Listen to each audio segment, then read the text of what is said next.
My name is Maya Rodriguez, and I'm about to tell you a story that will change how you think about family forever. I'm 29 years old, and until 3 months ago, I was just another struggling graphic designer in Austin, Texas, living paycheck to paycheck and wondering if I'd ever get ahead in life. If you're watching this right now, drop a comment and let me know where you're tuning in from. And before I dive into this incredible story, make sure to hit that like button and subscribe for more real-life stories about money, family, and the shocking truths they reveal about the people closest to us. My life before everything changed was pretty ordinary, honestly. I worked at a small design agency downtown, creating logos and websites for local businesses. The pay was decent enough to cover my rent on a tiny one-bedroom apartment near East Austin. But after student loans, car payments, and basic living expenses, I was lucky if I had $50 left over each month. I'd been living this way for 7 years since graduating college, always one unexpected expense away from financial disaster. Every morning started the same way. Wake up at 7, make coffee in my secondhand coffee maker, and check my bank account with that familiar knot in my stomach. Would there be enough to cover groceries this week? Could I afford to put gas in my 2015 Honda Civic that was making increasingly concerning noises? These were the thoughts that occupied my mind daily. My family situation was complicated, which I'll get into more later, but the important thing to know is that despite my own financial struggles, I'd always been the one family members turned to when they needed help. Somehow, I'd become the family bank, lending money I couldn't afford to lose to relatives who rarely paid me back. The day that changed everything started like any other Tuesday in September. I was working on a particularly frustrating logo design for a client who kept changing their mind when my phone rang. The caller ID showed a number I didn't recognize with a Houston area code. Maya Rodriguez? The voice was professional, formal. Yes, this is Maya. This is Patricia Williams from Williams, Martinez and Associates. We're an estate law firm in Houston. I'm calling regarding the estate of Elena Rodriguez Gutierrez. Are you familiar with this person? My heart skipped a beat. Elena was my great-aunt, my grandmother's sister. I'd met her maybe 3 times in my entire life at family reunions when I was a kid. She was this mysterious figure who lived alone in Houston, never married, no children. The family always whispered about her being eccentric and wealthy, but no one really knew much about her life. Yes, she was my great-aunt. Has something happened? I'm sorry to inform you that Ms. Gutierrez passed away last month. However, I'm calling because you've been named as a beneficiary in her will. We need to schedule a time for you to come to Houston to discuss the inheritance. I nearly dropped my phone. I'm sorry, what? There must be some mistake. I barely knew her. There's no mistake, Ms. Rodriguez. According to her will, she left specific instructions regarding you. When would be convenient for you to meet with us? 2 days later, I made the 3-hour drive to Houston in my rattling Honda, convinced this was all some elaborate scam or misunderstanding. Patricia Williams's office was in a gleaming downtown high-rise, the kind of place that screamed expensive legal services. As I sat in the marble-clad waiting room wearing my best professional outfit from Target, I felt completely out of place. Ms. Rodriguez, Patricia greeted me with a warm smile. She was in her 50s, with silver hair and kind eyes behind designer glasses. Thank you for making the trip. Please have a seat. She opened a thick folder and pulled out several documents. Your great-aunt Elena was quite specific in her instructions. She left detailed notes about her decision to name you as her primary beneficiary. My hands trembled as she slid a letter across the desk, written in my great-aunt's careful handwriting. Maya, it began, you probably don't remember me well, but I remember you. At every family gathering, you were the one helping in the kitchen, checking on the elderly relatives, making sure everyone felt included. You have a good heart in a family that doesn't always appreciate kindness.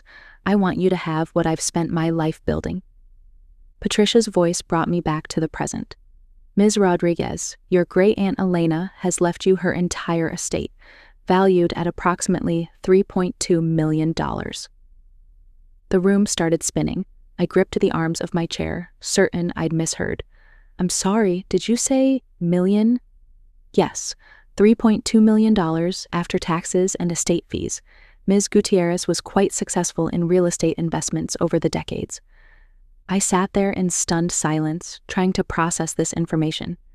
Yesterday, I was worried about affording groceries. Today, I was a millionaire. Driving back to Austin with $3.2 million suddenly in my future, I couldn't stop thinking about my family. You see, money had always been a complicated subject in the Rodriguez household, and I had a long history of being the one everyone turned to when they needed financial help, despite being the one who could least afford to give it. Let me tell you about my family, because understanding them is crucial to understanding what happened next. My parents, Carmen and Roberto, divorced when I was 15 after 20 years of marriage. The split was messy, involving accusations about money, spending habits, and completely different visions for their future. Within 2 years, both had remarried, creating a blended family situation that never quite blended. My mother, Carmen, now 52, works as a real estate agent and married Derek Harrison, a successful insurance executive who owns a beautiful house in Westlake Hills, Austin's most expensive neighborhood. Derek is polite enough to my face, but has always made it clear that Carmen's children from her first marriage are exactly that, her responsibility, not his. Despite their obvious wealth, Carmen frequently complains about money, usually right before asking me for small loans that somehow never get repaid. My father, Roberto, remarried Sophia, a woman 12 years younger than him who works as a dental hygienist. Roberto manages a restaurant supply company and does well enough, but Sophia has expensive tastes that constantly strain their budget. She loves designer handbags, luxury vacations, and frequently remodels their house. Roberto always seems stressed about money, despite making decent income, because Sophia's spending habits keep them living beyond their means. Then there are my siblings. My younger sister, Isabella, 26, is what you might call the golden child. She graduated from UT with a business degree, married Dr. Marcus Chen, a successful cardiologist, and they live in a gorgeous house in the suburbs with their twin daughters. Isabella has always been the achiever, the one who made smart choices, the one everyone points to as an example. But despite her husband's 6-figure income, Isabella constantly complains about expenses: private school tuition, the mortgage on their dream house, luxury family vacations. My older brother Diego is 31 and has been figuring himself out his entire adult life. He's incredibly talented, a painter and sculptor who creates beautiful work, but he's never been able to turn his art into a sustainable living. Diego bounces between part-time jobs, shares apartments with roommates half his age, and has made borrowing money from family members into an art form more refined than his actual art. He's charming, persuasive, and always has a new plan that just needs a little financial support to get off the ground. The only person in my extended family who felt genuinely authentic was my uncle Miguel, my mother's older brother. Miguel owns a small auto repair shop on the east side of town. He's never been married, lives in a modest apartment above his garage, and drives a 15-year-old pickup truck that he maintains perfectly. Miguel has calloused hands, speaks with a slight accent despite being born in Texas, and has this way of looking at you that makes you feel like you're the most important person in the world. He's the one who taught me to change my oil, to budget my money, and to value hard work over easy money. My history with family financial assistance reads like a ledger of disappointment. 3 years ago, Diego called me crying about being evicted from his apartment. He needed $800 immediately, and despite having only $1,200 in my savings account, I sent him the money. He promised to pay me back within a month when he sold some paintings. 6 months later, I saw photos on his Instagram of him vacationing in Mexico. When I asked about the money, he got defensive and said I was being materialistic.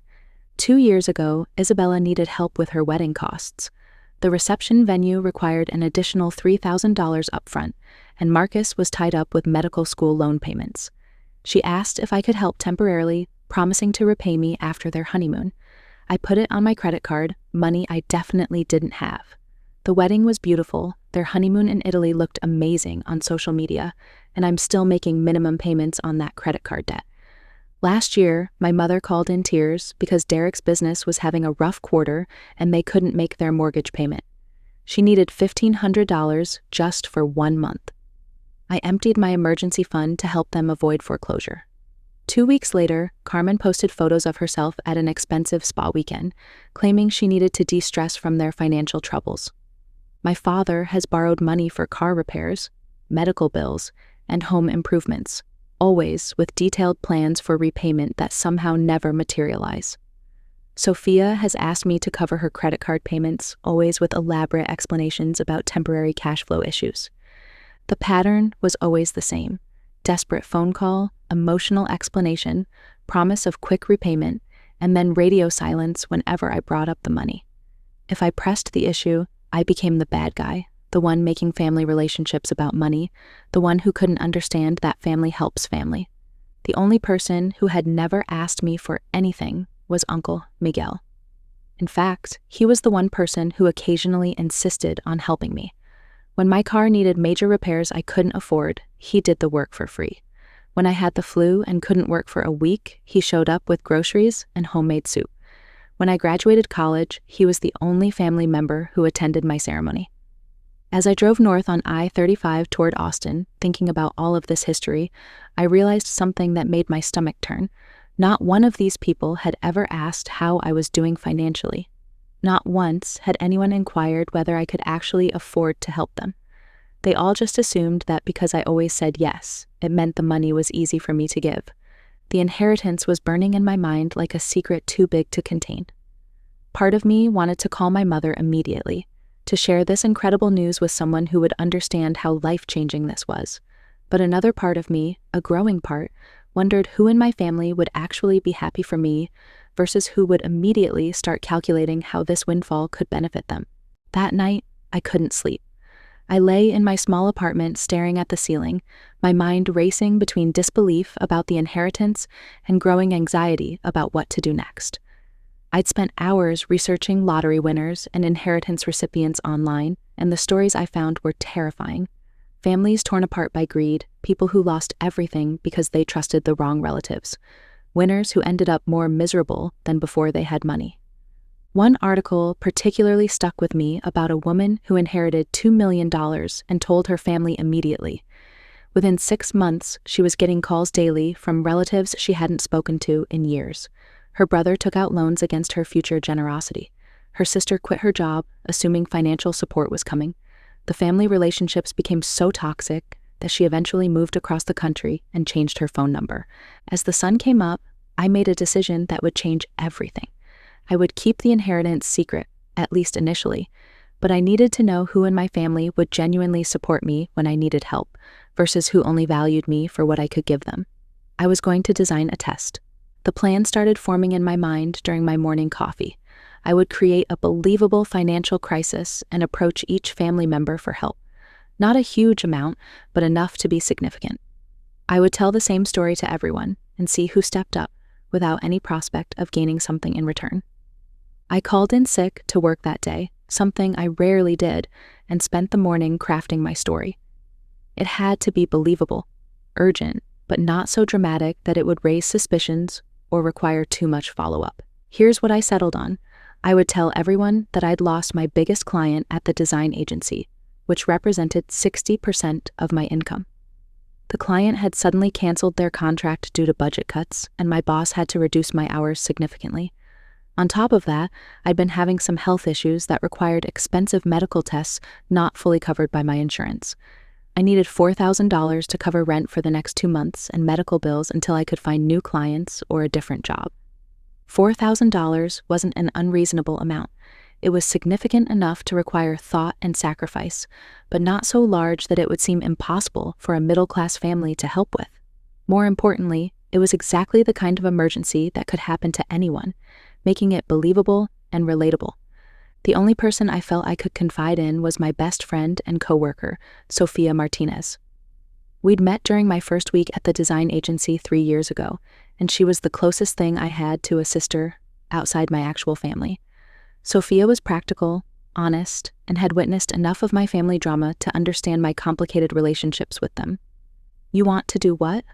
Sophia nearly choked on her iced coffee when I explained my plan during our lunch break the next day. We were sitting at our favorite taco truck, and I'd just finished telling her about both the inheritance and my testing idea. "I know it sounds crazy," I said, picking at my al pastor taco nervously, "but I need to know who actually cares about me before I decide what to do with this money." Sophia shook her head. "Maya, this feels manipulative. What if they find out you lied?" It's not really lying, I argued, though I wasn't entirely convinced myself. I mean, I could lose my biggest client. These things happen in freelance work all the time, and I do have health insurance issues. But you're not actually in crisis, Sophia pointed out. You're a millionaire now. I sighed.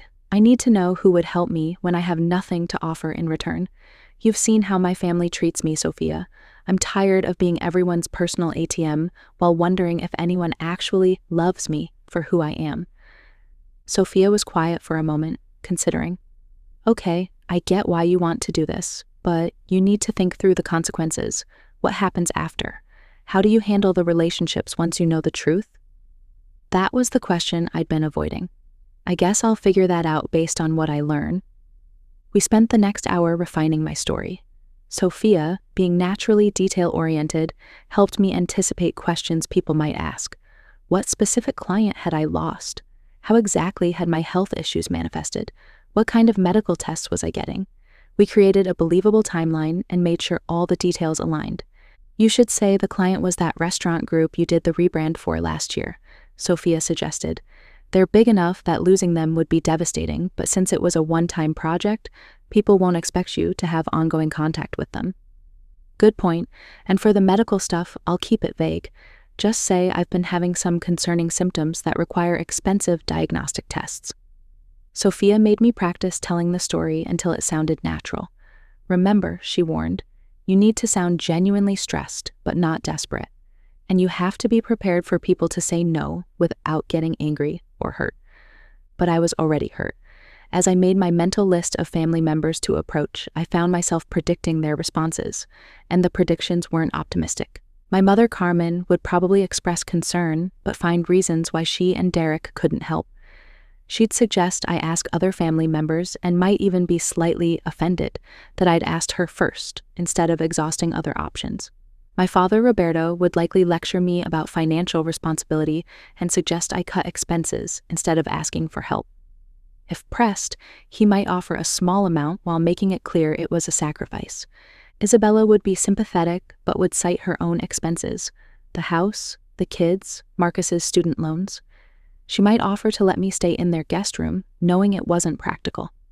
Diego would probably ignore my calls entirely or claim he was broke, despite owing me thousands already. Derek and Sophia, my step-parents, would almost certainly refuse, probably suggesting this wasn't their responsibility. The only person I had any hope for was Uncle Miguel. Despite having the least money of anyone in the family, he was the only one who had ever helped me without being asked, the only one who had never taken advantage of my generosity. As Sophia and I walked back to the office, she asked one final question. What if this test backfires? What if it damages relationships that could have been repaired? I thought about all the money I'd lent and never gotten back, all the times I'd been taken for granted, all the one-sided conversations about everyone else's problems while no one ever asked about mine. Maybe some relationships are worth damaging if they're not real to begin with, I said. That evening, I sat in my apartment with my phone in my hands, ready to begin the test that would show me who my real family was. The inheritance money sat safely in accounts I'd set up, but the knowledge of it felt like carrying a secret too heavy for my chest. I had decided to start with my mother. If anyone should care about my well-being, it should be the woman who raised me. I took a deep breath and dialed her number. My mother answered on the third ring, her voice bright and cheerful. Maya, what a nice surprise. I was just telling Derek about that new Italian restaurant we tried last weekend. You should really treat yourself to a nice dinner out sometime, mija. The irony of her suggesting I spend money I supposedly didn't have wasn't lost on me. I took a deep breath and let my voice carry just the right amount of stress. Hi, Mom. Actually, I'm calling because I'm having some problems and I could really use some advice. Her tone immediately shifted to concern. What's wrong? You sound upset. I launched into my carefully rehearsed story, explaining about losing my biggest client and the subsequent reduction in hours at the agency. I told her about the medical tests and the mounting bills, making sure to sound worried but not panicked. Oh, mija, that's terrible, she said, and I could hear genuine concern in her voice. Have you looked into unemployment benefits? What about asking your boss if there are other clients you could take on? I'm trying everything, Mom, but these things take time, and my rent is due next week. The medical bills are already past due. I paused, letting the weight of the situation sink in. I hate to ask this, but I need to borrow $4,000 just until I can get back on my feet. I know it's a lot, but I promise I'll pay you back as soon as possible. The silence on the other end lasted exactly 7 seconds. I counted. $4,000? Her voice had changed, taking on that careful tone she used when she was about to deliver bad news. Maya, honey, that's a significant amount of money. I know it is, Mom. I wouldn't ask if I had any other choice. Well, let me think about this. I could almost hear her mind working, calculating, finding the right way to say no without seeming heartless. You know, Derek and I just made a huge investment in that rental property we've been looking at. We put most of our liquid savings into the down payment. This was news to me. 2 weeks ago, she'd been posting photos of herself getting expensive highlights at the salon. Have you considered asking your father, or Isabella? You know Marcus makes good money at the hospital. Here it was, the deflection I'd predicted. Instead of offering help, or even expressing that she wished she could help, she was immediately trying to pass the responsibility to someone else. I was hoping to avoid asking Dad, I said truthfully, and Isabella has the kids and all their expenses. Well, yes, but they also have 2 incomes, and your father has been doing well with the restaurant supply business. She paused. What about Diego? I know he's been struggling, but maybe he could help a little. I almost laughed out loud. She was suggesting I ask for money from the brother who still owed me hundreds of dollars and hadn't had a steady job in 2 years. Mom, Diego hasn't paid me back from the last time I helped him. Oh, right. Another pause. Well, let me talk to Derek and see what we can do. You know how he is about money, especially when it comes to, well, you understand. I understood perfectly.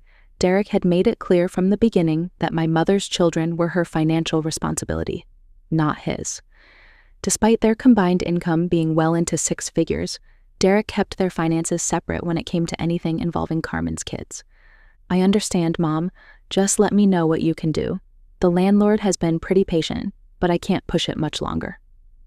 Of course, Mija. I'll call you tomorrow after I've had a chance to talk to Derek. Her voice softened with what sounded like genuine sympathy. I'm so sorry you're going through this. These setbacks always seem to happen when we're least prepared for them. After hanging up, I sat staring at my phone, feeling a familiar mix of disappointment and resignation. My mother hadn't outright refused to help, but the way she'd immediately started looking for alternatives told me everything I needed to know about where her priorities lay. The next day, she called back as promised. Maya, I talked to Derek, and unfortunately, we're just not in a position to help right now with that full amount. Her voice carried that apologetic tone that somehow managed to sound both sorry and defensive. The property investment really did tie up most of our available cash. I understand, Mom. But we could maybe help with $500. Derek said that was the most we could spare without affecting our own budget. $500 out of the $4,000 I'd requested from a woman who had recently posted Instagram photos from a weekend spa retreat that probably cost more than that. That's something, I guess. Thank you. And Maya, I really think you should reconsider asking Isabella or your father. This is exactly the kind of situation where family should help family.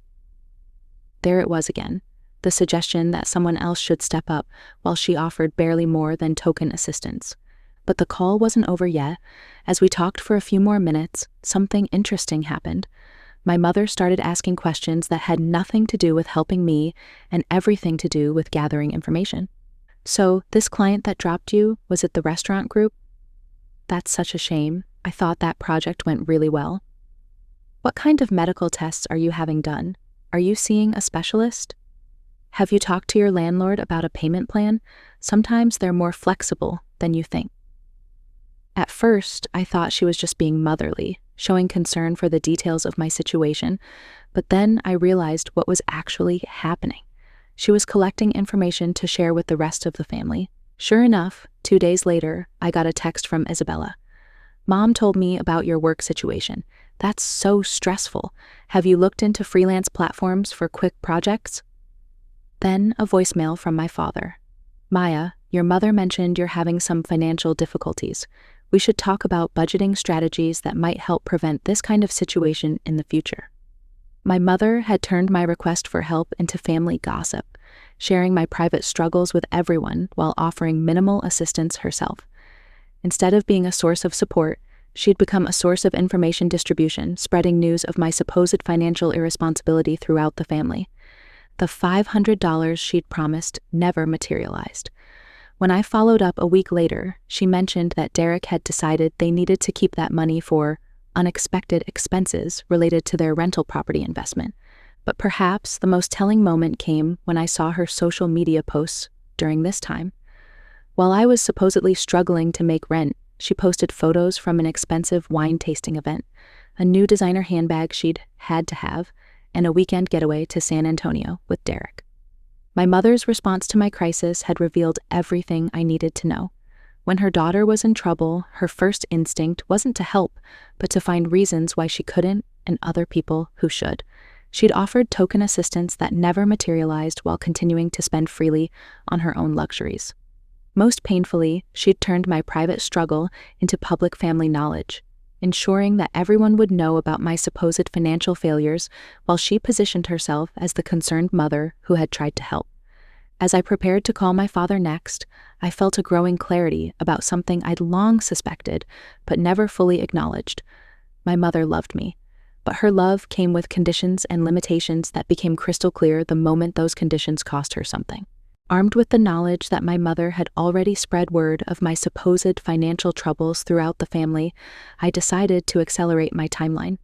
There was no point in spacing out the calls anymore. Everyone already knew something was happening. So over the next 3 days, I systematically contacted each family member, telling the same story and making the same request. My father, Roberto, was next on my list. I met him for coffee at a small cafe near his office, choosing a public place because I thought he might be less likely to lecture me harshly in front of other people. I was wrong. "You look tired, mija," he said as I sat down across from him, his expression already showing disapproval. "Your mother told me you've been having some problems." I gave him the same story I'd given my mother, watching his face grow increasingly stern with each detail. When I finished by asking for the $4,000, he leaned back in his chair and crossed his arms, a gesture I remembered from countless childhood lectures. "Maya, this is exactly what I've been warning you about for years," he began, slipping into what my siblings and I had always called his teacher voice. "You never built up a proper emergency fund. You spend money on things like that expensive coffee you're drinking right now instead of saving for situations like this." The coffee cost $3. I was supposedly facing eviction, and he was critiquing my $3 latte. "Dad, I've been trying to save, but living expenses in Austin are high, and with my student loans—" "Excuses," he interrupted. "What about your spending habits? That apartment in that trendy neighborhood, your streaming services, eating out instead of cooking at home? This is a pattern of financial irresponsibility that's finally caught up with you." For the next 20 minutes, he dissected my supposed lifestyle choices, offering financial advice I hadn't asked for while completely ignoring my actual request for help. He talked about the importance of living below your means, the danger of lifestyle inflation, and the necessity of having 6 months of expenses saved. "I would love to help you, Maya, but Sophia and I are focusing on our retirement savings right now. We can't afford to dip into those funds. It would be financially irresponsible." The irony of calling helping his daughter financially irresponsible while planning his next vacation to Europe was apparently lost on him. "This will be a good learning experience for you," he said, patting my hand in a way that felt more condescending than comforting. "Sometimes we need to hit rock bottom before we make the necessary changes in our lives." My sister Isabella's response came the next day when I visited her beautiful suburban home. She welcomed me with a hug and genuine sympathy, leading me to her gourmet kitchen where we sat at her granite island drinking lattes from her commercial-grade espresso machine. "Oh my God, Maya, that's awful," she gasped when I told her about my situation. "I can't believe they would just cut your hours like that with no warning." Her sympathy seemed genuine, and for a moment I felt hopeful. Isabella had always been the most emotionally supportive of my siblings, the one who actually listened when I talked about my problems. "The medical bills are what's really scary," I continued. "Insurance is covering some of it, but not nearly enough." "What kind of tests are you having done? Are you okay?" She reached across the island to squeeze my hand, and I felt a stab of guilt for lying to her. The doctors are just being thorough. Probably nothing serious, but you know how expensive medical care is. When I mentioned needing to borrow $4,000, I watched her expression change subtly. The sympathy remained, but something else crept in. Calculation. 4,000, she repeated slowly. Wow, that's a lot. I know it is. I wouldn't ask if I wasn't desperate.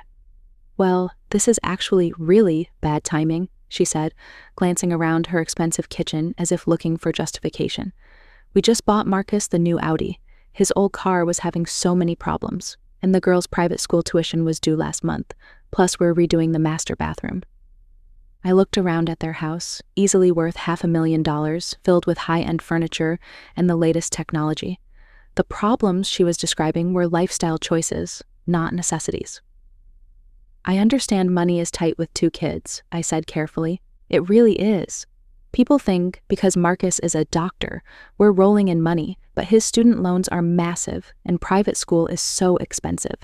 We're actually pretty stretched thin right now.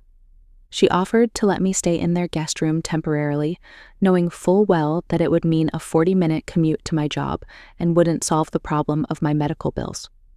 When I pointed out the logistical issues, she promised to see what they could spare and talk to Marcus about it. 2 days later, she texted, "So sorry, but Marcus is worried about our own emergency fund right now. Could you maybe ask Uncle Miguel? He's always been so good about helping family." The suggestion that I ask the one family member with the least money while she sat in her mansion was particularly galling. My brother Diego's response was perhaps the most predictable and disappointing. I sent him a detailed text explaining my situation and asking if we could talk. His response came 6 hours later. "That sucks, sis. Really tight right now myself. Talk soon." I called him directly twice over the next few days. Both calls went straight to voicemail. When I texted asking if he'd gotten my messages, he responded, "Yeah, sorry, been crazy busy with this new art project. Hope things work out." This from the same brother who had called me sobbing 3 years ago, begging for rent money, the same person who still owed me hundreds of dollars and had never even acknowledged the debt, let alone made payments toward it. My stepfather, Derek, was brutally direct when I called him. "Maya, I'm going to be honest with you," he said without preamble. "Carmen and I maintain separate finances when it comes to her children from her first marriage. Your financial problems are not my responsibility." "I understand that, Derek, but I thought maybe my advice is to talk to your father or get a second job. Maybe this will teach you to be more careful with money in the future." Sophia, my father's wife, was slightly more diplomatic, but equally unhelpful. "Oh, Maya, I'm so sorry to hear about your troubles," she said, in a voice that managed to sound both sympathetic and distant. "Roberto and I are really focusing on our own financial goals right now. Have you considered getting a roommate, or maybe moving to a cheaper part of town?" The suggestion that I should uproot my life and living situation rather than accept temporary help from family members who had borrowed from me repeatedly was stunning in its selfishness. By the end of the week, I had received rejections, excuses, or outright silence from every family member I'd contacted. The reasons varied: tied-up investments, tuition payments, car purchases, retirement planning, home renovations. But the message was consistent. Their priorities, their comfort, their financial goals were more important than helping me through a crisis. What struck me most wasn't just the refusal to help, but the complete lack of genuine concern for my well-being. No one had offered alternatives beyond suggesting I ask someone else. No one had checked back to see how I was managing. No one had even asked follow-up questions about my health concerns. The family that had repeatedly turned to me for financial assistance over the years had collectively decided that my emergency wasn't their problem. As I sat in my apartment that Friday evening, looking at my phone full of rejection messages and non-responses, I felt a clarity I'd never experienced before about the true nature of my family relationships.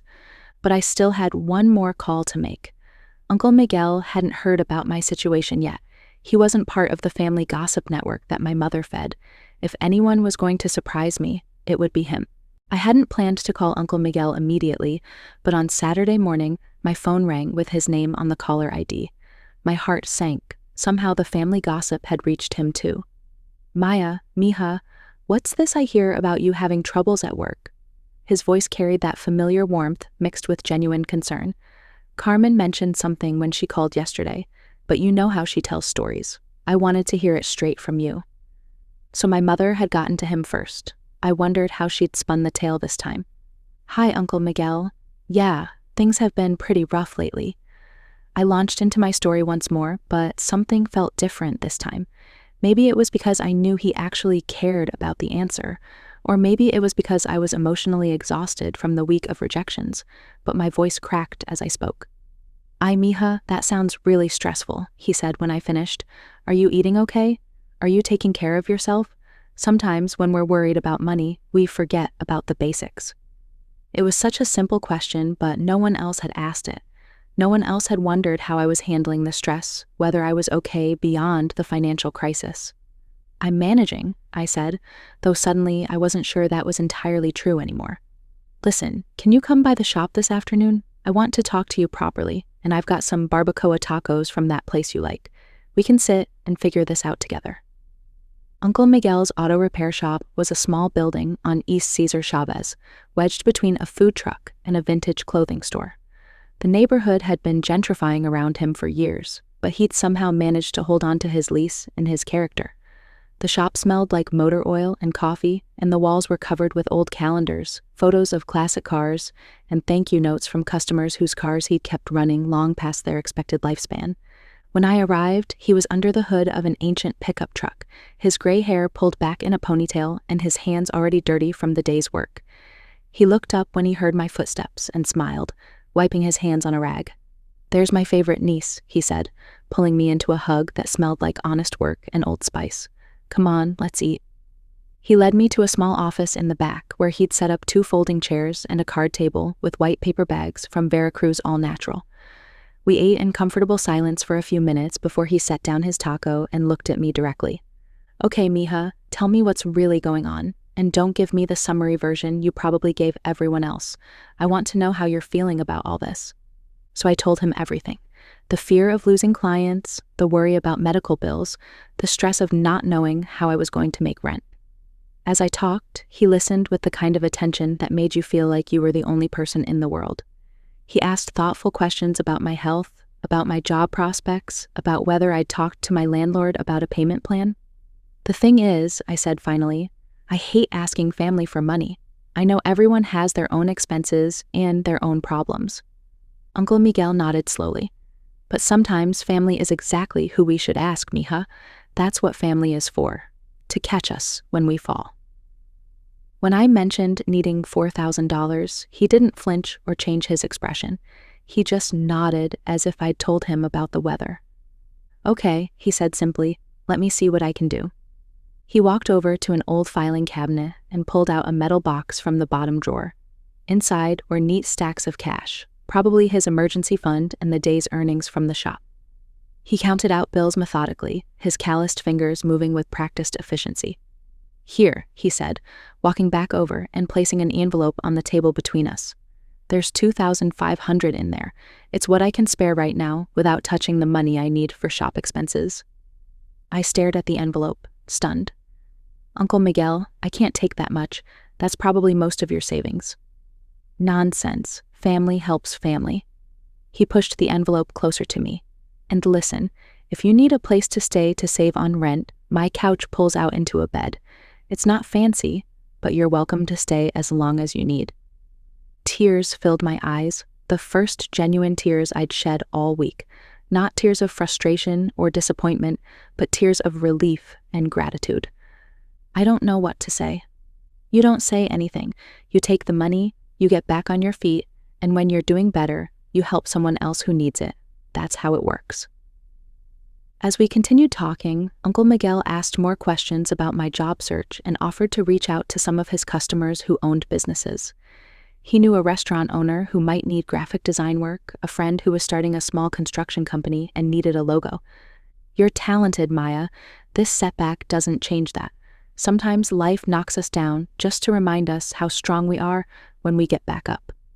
Before I left, he walked me to my car and hugged me again. And Maya, don't you worry about paying this back right away. Get yourself stable first. Find work you actually enjoy this time. Life's too short to work somewhere that doesn't appreciate you. Driving home, I clutched the envelope containing $2,500, more money than I knew Uncle Miguel could comfortably spare. The contrast between his response and everyone else's was so stark it was almost surreal. While my mother had offered $500 that never materialized, while my sister had cited tuition expenses for her children's private school, while my father had lectured me about financial responsibility, Uncle Miguel had quietly given me most of his savings without hesitation or conditions. That evening, curiosity and guilt compelled me to do some research. I called a mutual friend whose car Uncle Miguel had been repairing and casually asked about his health and finances. What I learned made my stomach turn. Uncle Miguel had been dealing with high blood pressure and diabetes for the past 2 years. Conditions that required expensive medication not fully covered by his basic health insurance. He'd been picking up extra weekend work, doing mobile oil changes and small repairs to afford his prescriptions. The $2,500 he'd given me represented nearly all of his emergency savings, money he needed for his own medical expenses. The man who had the least to give had given the most. While family members with six-figure incomes had offered excuses, the uncle, who lived paycheck to paycheck, had handed over his safety net without question. I sat in my apartment that night, overwhelmed by the generosity of this man who had asked for nothing in return. Uncle Miguel, who had never borrowed money from me, who had never asked me for favors, who had only ever offered help when I needed it, had proven what real family love looked like. The test was over. I knew everything I needed to know about my family, but more importantly, I knew who deserved to be part of my new life, and who had shown me the true meaning of unconditional love. The weight of Uncle Miguel's sacrifice kept me awake for 3 straight nights. Every time I closed my eyes, I saw him counting out those bills from his metal box, giving me money he needed for his own medications without a moment's hesitation. The guilt was eating me alive. On Tuesday evening, I called him and asked if I could come by the shop after he closed. I needed to tell him the truth, all of it. When I arrived, he was finishing up paperwork at his desk, still wearing his work coveralls with Miguel embroidered on the pocket. He looked up and smiled when he saw me, but his expression quickly changed to concern. "Maya, you look like you haven't been sleeping. Are you okay? Are the health problems getting worse?" The genuine worry in his voice made what I had to do both harder and more necessary. "Uncle Miguel, I need to tell you something important, something I should have told you from the beginning." I sat down in the folding chair across from his desk, my hands trembling slightly. "I haven't been completely honest with you." His expression remained open, curious, rather than defensive. "What is it, mija?" "I didn't lose my biggest client. My job is fine. The medical tests aren't real." The words tumbled out quickly, like ripping off a bandage. I made up the whole story. Uncle Miguel was quiet for a long moment, processing this information, then he nodded slowly. "I see. Can you tell me why?" I had expected anger, disappointment, hurt, but his calm response somehow made it easier to continue. "I wanted to test everyone, to see who would actually help me if I needed it." I took a shaky breath. "I'm tired of being the family ATM, Uncle Miguel. I'm tired of everyone coming to me when they need money, but never being there when I might need help." "So you created a crisis to see how people would respond," he said thoughtfully. "That must have been painful." It was. Everyone else, they all had excuses. Mom offered $500 that never came. Dad lectured me about financial responsibility. Isabella cited her kids' private school tuition. Diego ignored me completely. My voice cracked. "You were the only one who actually helped." Uncle Miguel leaned back in his chair, considering this. "And now you feel guilty because I gave you money you didn't actually need. You gave me your emergency fund, money you need for your medications." Tears started flowing now. "I know about the diabetes, Uncle Miguel. I know about the high blood pressure. That money I took from you, you need it for your health." He was quiet for another moment, then reached across the desk and took my hand. "Maya, are you angry with me?" The question caught me off guard. "What? No. Why would I be angry with you?" "Because I just proved something you probably didn't want to know about the rest of your family." I stared at him, not understanding. "You didn't just test whether people would help you, mija. You tested whether they love you unconditionally or whether their love comes with conditions and calculations." He squeezed my hand gently. That's a hard truth to face. He was right. The test had revealed something I'd suspected but never wanted to confirm, that most of my family relationships were transactional. I understand why you did it, he continued. Our family hasn't always been kind to you.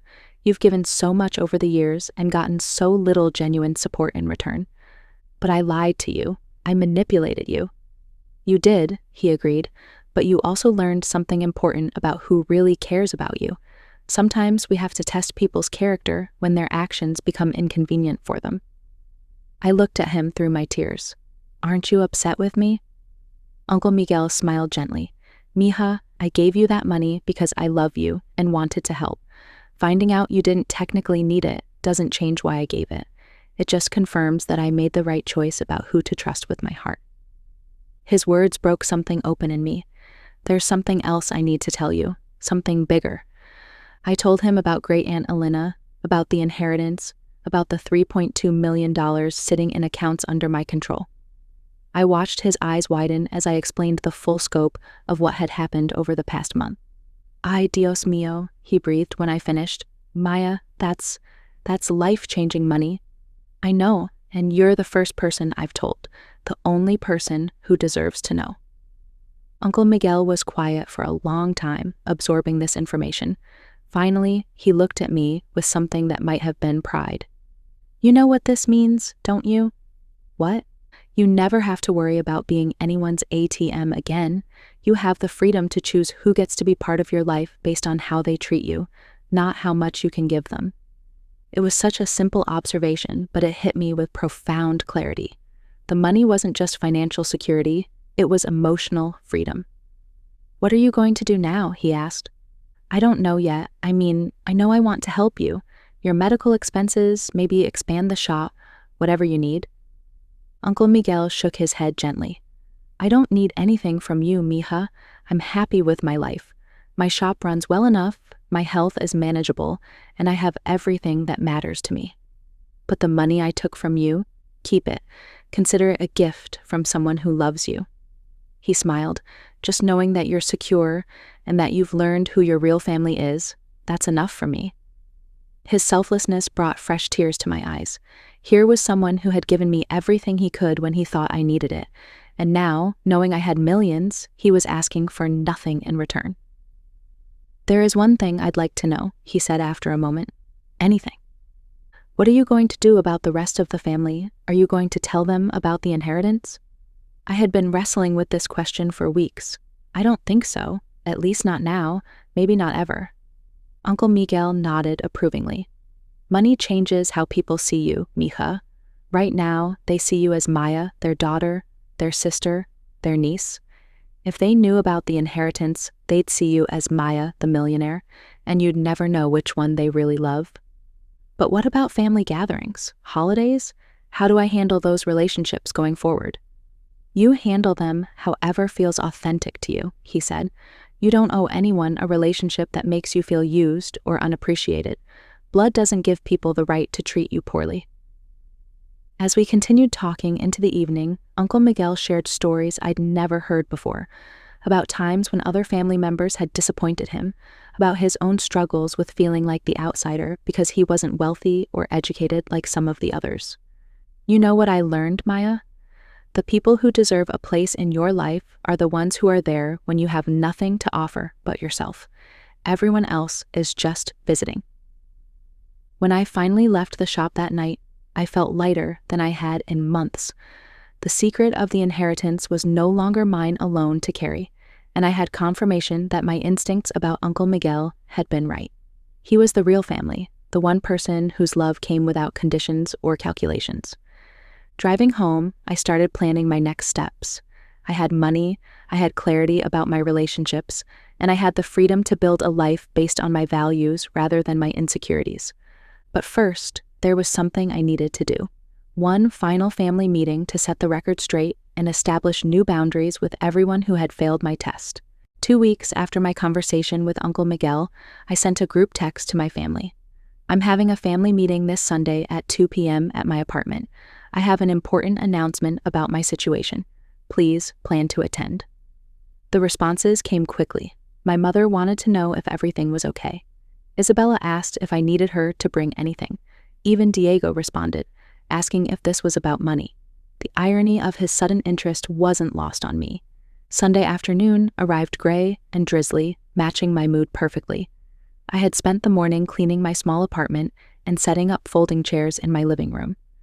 As I waited for everyone to arrive, I felt surprisingly calm. The nervous energy I'd expected was replaced by a clear sense of purpose. My mother and Derek arrived first, Carmen carrying a store-bought coffee cake as if this were a social gathering. She hugged me tightly and immediately started asking questions. "You look better, mija. Have you been sleeping? Did you find more work? Derek and I have been so worried." Derek nodded politely, but remained by the door, checking his phone as if he had somewhere more important to be. My father and Sophia came next, Roberto carrying his usual air of concern, mixed with disapproval. Sophia smiled tightly and complimented my apartment, though I could see her mentally cataloging everything that needed updating. Isabella arrived with Marcus, apologizing for being late due to the girls' soccer practice. She looked around nervously, as if expecting bad news. Diego showed up last, 15 minutes late, and slightly out of breath, wearing paint-stained jeans and a vintage band t-shirt. As everyone settled into the circle of chairs in my small living room, I noticed Uncle Miguel's absence. I had specifically not invited him. This conversation was for the people who had failed my test. "Thank you all for coming," I began, standing in front of the group. "I know there have been concerns about my financial situation over the past few weeks, and I wanted to address them directly." My mother shifted uncomfortably. "We've all been so worried about you, sweetheart." "I'm sure you have," I said, my tone neutral. "The good news is that my situation has stabilized. I've secured a new position with better pay and benefits, and I'll be transitioning to that role next month." Relief visibly washed over several faces. Roberto nodded approvingly. Isabella smiled and clapped her hands together. Even Derek looked up from his phone. "That's wonderful news," Carmen said. "We knew everything would work out. These setbacks always do." "Yes, they do," I agreed. "But I wanted to talk to you all about what happened during this difficult time, because it was very enlightening for me." The room grew quiet. I could sense tension beginning to build. When I reached out to each of you for help, I was in what I believed to be a genuine crisis. I needed $4,000 to avoid eviction and cover medical expenses. I came to my family because I thought that's what family was for, to support each other during difficult times. Diego suddenly became very interested in his shoes. Sophia crossed her arms defensively. "The responses I received were quite educational," I continued. "Mom, you offered $500 that never materialized, while suggesting I ask other family members instead." "Maya, we explained about the rental property investment," Carmen started, "which didn't stop you from spending money on spa weekends and expensive dinners," I interrupted calmly. "Dad, you lectured me about financial responsibility for 20 minutes while offering no actual assistance." Roberto's face reddened. "I was trying to help you understand. You were trying to avoid helping while making it my fault that I needed help," I said. "Isabella, you cited private school tuition and home renovations as reasons you couldn't assist your sister facing eviction." "We really are stretched thin with the kids' expenses," Isabella protested weakly. "Diego, you didn't even respond to my calls, despite owing me hundreds of dollars from previous emergencies." I turned to look directly at him. "You had no problem asking me for rent money 3 years ago, but when I needed help, you couldn't even return a phone call." "I was going through some stuff," Diego mumbled. "You're always going through stuff," I replied. "That's never stopped you from asking for money before." I turned to my step-parents. "Derek, Sophia, you were at least honest about not considering me your responsibility. I can respect that honesty, even if I can't respect the sentiment." Derek shrugged. "I was being practical." "You were being selfish, but at least you owned it." The room fell silent. Everyone looked uncomfortable, but no one was willing to admit wrongdoing. Instead, the defensive explanations began. "Maya, you're being unfair," Carmen said, her voice taking on a hurt tone. "We all have our own financial obligations. It's not that we didn't want to help." "But you didn't help," I said simply. "You all found reasons why your priorities were more important than your daughter and sister potentially becoming homeless." "That's not fair," Isabella interjected. "We offered alternatives. I said you could stay with us." You offered your guest room knowing it would mean a 40-minute commute and wouldn't solve the medical bills. I corrected. It was a gesture that sounded helpful but wasn't actually helpful. Roberto leaned forward in his chair. Maya, this attitude isn't going to solve anything. We're family. Sometimes we have disagreements about money, but that doesn't mean we don't love you. You're right, Dad. This isn't about solving anything. It's about clarity. I took a deep breath and looked around the room at these people I'd spent my life trying to please and support. Here's what I learned during my crisis. I am not actually part of this family in the way I thought I was.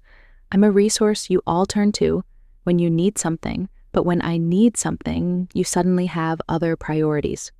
That's not true, Carmen protested, but her voice lacked conviction. Isn't it? When have any of you ever checked on my financial well-being? When have any of you ever asked if I could afford to help before accepting money from me? When have any of you ever paid me back money you borrowed? The silence stretched uncomfortably. Maya, you're upset, and I understand that. Marcus spoke for the first time. But families are complicated. Money issues don't define relationships. You're right, Marcus. They don't define relationships. They reveal them. I walked over to my kitchen counter and picked up a folder I'd prepared. Since we're being honest today, let me share some numbers with you. I opened the folder and pulled out a sheet of paper. Over the past 5 years, I have lent or given money to people in this room, totaling $8,400. The amount I've been repaid is $200. Several people shifted uncomfortably in their seats. Diego, you've borrowed $2,100 from me over 3 separate occasions. Isabella, you borrowed $3,000 for wedding expenses. Mom, you've borrowed $1,800 for various emergencies. Dad, $1,500 for home repairs and medical bills. I looked around the room. When I needed $4,000 to avoid eviction, the total amount offered to me was $500, which never actually materialized. We didn't know you were keeping track, Sophia said defensively. I wasn't keeping track for this purpose. I was keeping track because I'm an accountant and I track my expenses. But looking at these numbers made me realize something important about our family dynamic. I closed the folder and set it aside. I'm not angry with any of you. I'm disappointed, but I'm not angry. You've all shown me exactly who you are and what I mean to you. Now I'm going to show you who I am. I sat down in the chair I'd placed facing the group. Going forward, I will not be lending money to anyone in this family. Not small amounts, not large amounts, not emergency funds, not temporary assistance. That part of our relationship is over. Maya, that seems extreme, Carmen said, looking genuinely hurt. What's extreme is expecting me to continue being everyone's financial safety net while offering me no safety net in return. So you're cutting us off because we couldn't help you one time? Diego asked, speaking up for the first time with real emotion. I'm setting boundaries because you couldn't help me the one time I asked, after I'd helped all of you multiple times without question. Roberto stood up abruptly. This is ridiculous, Maya. You're punishing your family for not being able to solve your financial irresponsibility. Sit down, Dad. My voice was calm but firm. I'm not finished. Something in my tone made him sit back down. I'm also changing how I participate in family gatherings and events. I'll still attend major holidays and celebrations, but I won't be organizing them, hosting them, or paying for them. If you want family dinners, someone else can plan and pay for them. You're being petty, Isabella said, tears forming in her eyes. I'm being self-preserving, I corrected. There's a difference. As the meeting continued, the defensive explanations gave way to attempts at emotional manipulation. Carmen started crying, talking about how hurt she was that I would treat family this way. Roberto accused me of being vindictive and ungrateful. Isabella tried to guilt me by mentioning how the kids would miss their aunt's attention, but the most telling moment came when Diego finally lost his temper. You know what, Maya? Maybe we didn't help you because we're tired of your martyr complex. You act like you're so generous, but you keep track of every penny and hold it over our heads. I never mentioned the money I'd lent until today, I replied calmly, but you thought about it. You judged us for it. You're right, Diego. I did judge you for it. I judged all of you for taking my help for granted while being unavailable when I needed help. And my judgment is that these relationships are not what I thought they were. As people began to leave, some angry, some hurt, some still trying to convince me I was wrong, Uncle Miguel's wisdom echoed in my mind. Blood doesn't give people the right to treat you poorly. Uncle Miguel stayed behind after everyone left, having arrived just as the others were departing. I hadn't seen him come in. "I was in the neighborhood and thought I'd check on you," he said simply. "How did it go?" "About as expected. Lots of defensiveness, some tears, some anger, but no accountability." He nodded. "That's the thing about mirrors, mija. People don't always like what they see." As we sat together in my suddenly quiet apartment, I felt a profound sense of relief. I had spoken my truth, set my boundaries, and freed myself from relationships that had been draining me for years. The inheritance had given me financial freedom, but this conversation had given me something even more valuable: emotional freedom. 1 year later, my life was unrecognizable from the day I first discovered those 6 numbers on Great Aunt Elena's lottery ticket. I was sitting in my new home office, a bright space overlooking a small garden, reviewing applications for my nonprofit organization when my phone buzzed with a text from Isabella. "Happy birthday, Maya. Hope you're having a wonderful day. The girls miss their aunt." I smiled, recognizing the subtle guilt trip embedded in the birthday wishes. Some things never changed, but I had changed, and that made all the difference. My new house was a modest 3-bedroom craftsman in a quiet neighborhood near downtown Austin. Nothing extravagant, but it was mine completely. No mortgage, no rent, just a place where I could build the life I actually wanted rather than the life I could barely afford. The nonprofit had grown beyond my wildest expectations. Second Family provided support services for elderly people living alone, focusing particularly on those estranged from their biological families. We offered companionship visits, home repair assistance, transportation to medical appointments, and emergency financial aid. The work was fulfilling in a way my accounting career had never been, and we had already helped over 150 seniors in our first year. My best friend, Sophia, had joined as our outreach coordinator after leaving the design agency 6 months ago. She brought her organizational skills and genuine compassion to the role, and our weekly wine nights now took place on my back patio rather than in my cramped apartment. "You know what I love most about this work?" Sophia said during one of our evening conversations, gesturing toward a thank you letter from an elderly client we'd helped avoid eviction. "We're actually making a difference, not just designing logos for companies that don't appreciate us." I nodded, thinking about how money had given me the freedom to pursue meaning rather than just survival. Uncle Miguel had become my closest family relationship, which felt natural given that he'd been the only genuine one all along. His auto shop was thriving after some strategic improvements that I'd anonymously funded through a small business development grant that didn't technically exist. His new hydraulic lift, updated diagnostic equipment, and expanded work bay had doubled his capacity and income.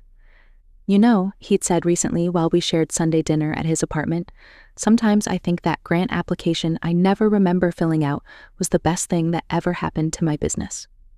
I just smiled and asked him to pass the salsa. His health had improved dramatically with better medical care. The diabetes was well controlled now, and his blood pressure medication was no longer a financial burden thanks to a health insurance upgrade he'd been able to afford with his increased income. My relationship with the rest of my family had settled into something polite but distant. I attended major holidays and celebrations as promised, but the dynamics had fundamentally shifted. Without the expectation of financial assistance from me, and with my clear boundaries firmly established, our interactions became less fraught but also less intimate. Carmen still occasionally hinted about family members who were struggling financially, perhaps hoping I'd volunteer to help. I listened sympathetically and suggested they might want to look into community resources or talk to other family members about assistance. Isabella had tried several times to repair our relationship, inviting me for family dinners and sending photos of her daughters with messages about how much they missed me. I appreciated her efforts, but I no longer felt obligated to prioritize her emotional needs over my own well-being. Diego had surprised me by actually getting his life together somewhat. He'd found a steady job teaching art classes at a community center and had moved into his own apartment. We'd run into each other at a coffee shop 3 months ago, and he'd actually apologized for how he'd handled my request for help. "I was embarrassed," he admitted. "I knew I owed you money, and when you needed help, I felt like a complete failure, so I avoided dealing with it entirely. I'd accepted his apology while maintaining my boundaries. Understanding someone's motivations didn't obligate me to restore a relationship that had been harmful. Perhaps most surprisingly, I'd begun anonymously helping family members when they faced genuine crises. When Roberto had his minor heart attack and faced unexpected medical bills, I arranged for the hospital's patient assistance fund to cover his costs. When Diego had finally sought treatment for his long-standing depression, I ensured his therapy sessions were covered through a mental health nonprofit I'd quietly established. They never knew the source of these interventions, and I preferred it that way. I could help when I chose to help, without the expectation of gratitude or future reciprocity, and without enabling continued irresponsible behavior. The greatest lesson I'd learned was not about others, but about myself. Before the inheritance, I had defined my worth by what I could give to others, constantly trying to earn love through sacrifice and generosity. I'd allowed myself to be used because I believed that was what family meant, what love required. Now I understood that real love, the kind Uncle Miguel had shown me, didn't keep a balance sheet. It gave freely without expectation of return, but it also respected boundaries and dignity. It was honest and consistent, present in good times and bad. The money had not changed who anyone was. It had simply illuminated who they had been all along, stripping away pretense and revealing truth. My mother was still self-centered, my father still judgmental, my siblings still primarily concerned with their own interests. But Uncle Miguel remained generous, Sophia stayed loyal, and I had discovered my own strength. On quiet evenings like this, sitting in my comfortable home with financial security I'd never dreamed possible, I often thought about the alternate reality where I'd announced my lottery win immediately. The family would have suddenly become very attentive and loving. I would have been surrounded by relatives eager to celebrate my good fortune and help me spend it wisely. But I would never have known what was real and what was performance. That knowledge, painful as it had been to acquire, had given me something perhaps more valuable than wealth itself, the ability to see clearly and choose wisely. Uncle Miguel had been right when he said the people who deserve a place in your life are those who are there when you have nothing to offer but yourself. Everyone else was just visiting. The money had bought me freedom, not just financial freedom, but emotional freedom, the freedom to build relationships based on genuine connection rather than obligation, the freedom to pursue meaningful work rather than just survival, the freedom to help others from a position of strength rather than desperation. As I prepared for bed in my peaceful home, I felt grateful for the journey that had brought me here. The inheritance had been a gift, but the real treasure had been learning who I was when I stopped trying to be what everyone else needed me to be. Tomorrow, I would continue building something meaningful with my unexpected fortune, but tonight, I was simply content to be Maya Rodriguez, a woman who had learned to value herself enough to surround herself only with people who valued her too. So what do you think? Have you ever had to test someone's loyalty in your life? What did you learn about the people closest to you? Drop your thoughts in the comments below. I read every single one. If Maya's story hit home for you, smash that like button and subscribe for more real-life stories about money, family, and the shocking truths they reveal. Ring the notification bell so you never miss when we drop a new episode. And remember, your worth isn't determined by what you can give to others. The right people will love you for who you are, not what you can do for them. Thanks for watching, and I'll see you in the next one.